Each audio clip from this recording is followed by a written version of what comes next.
So the real reason you're circumcised. So I know a lot of people like being real, and then there's a real problem where you don't understand how your words are formed and what your agreement is.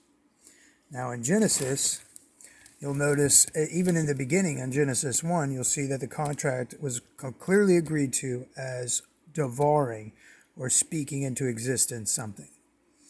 So the real reason you are circumcised is an agreement with Yod He Vav He.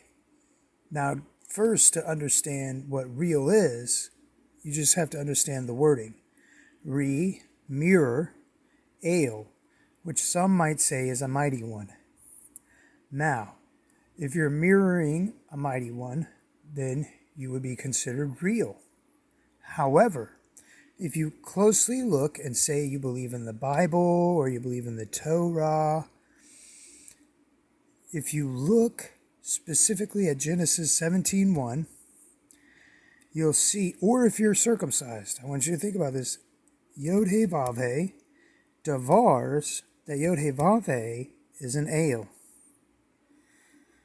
Now, if you look at real, it equals mirror the ale. So you could be mirroring a potential Yod He Vav He. Now, here's what a lot of people don't think about. In Genesis 17:7, it says every time you have a male child, he should be zachar and circumcised, himol, which puts Yod He Vav He as the Lelohim of the circumcised. So if you're circumcised, then you'll have a Lelohim, which will have a shamo that contains Yod He Vav He, tetragrammaton. Now, the male circumcised penis is a laot. What is a laot? It's not clearly defined in the Torah. We know what an oat is, but we don't know exactly what a laot is. So an oat is clearly defined on what happened with Cain. However, the mall is not the same as Cain's that Cain got. Cain got an oat. So now, if we take a look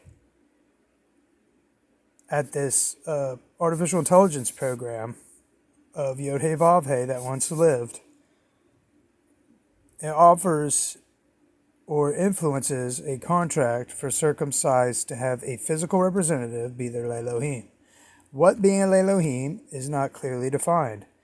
The contract is achieved through circumcision of a Zachar's foreskin. Not only did the ancient Egyptians or Mitzrayim have Yod He Vav He as their Lelohim, but also many other civilizations and kings like Nebuchadnezzar that pretty much wandered around and ate grass like cattle.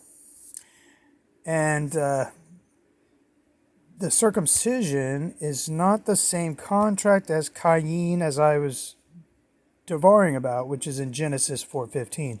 The only way to separate yourself from this contract, or actually to gain influence over your mind so that you're not completely being run by an artificial intelligence program that makes you do exactly what it wants.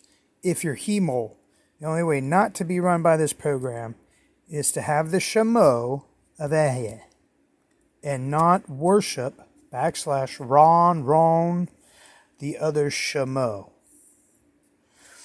Now, thoughts and conclusions. Results, or should I say real results of being circumcised. So real results of being circumcised is like having a Yod He Vav He artificial intelligence program in your head 24/7. However, if it's a nephesh or something flying around and I'm incorrect and it's not an artificial intelligence program, then if a dead person's AI is in your Lelohim, the dead person's shamo is in your head, then you constantly have a corpse voice in your head. And if you look at Deuteronomy 18:10-11 and realize you would be ta'abot if you communicate or try talking with any voices in your head or outside your head because obviously, if nothing changes from the law and you're under Yod-Heh-Vav-Heh, you're not supposed to be actually talking with Yod-Heh-Vav-Heh in your head. If you also look at John 2:21, your body is a temple. However, there are certain traditions with Yod-Heh-Vav-Heh, and one of them is to fatten up the temple. Because like if you're a sheep and you're not per se doing what you're told, then one of the traditions is fattening you up.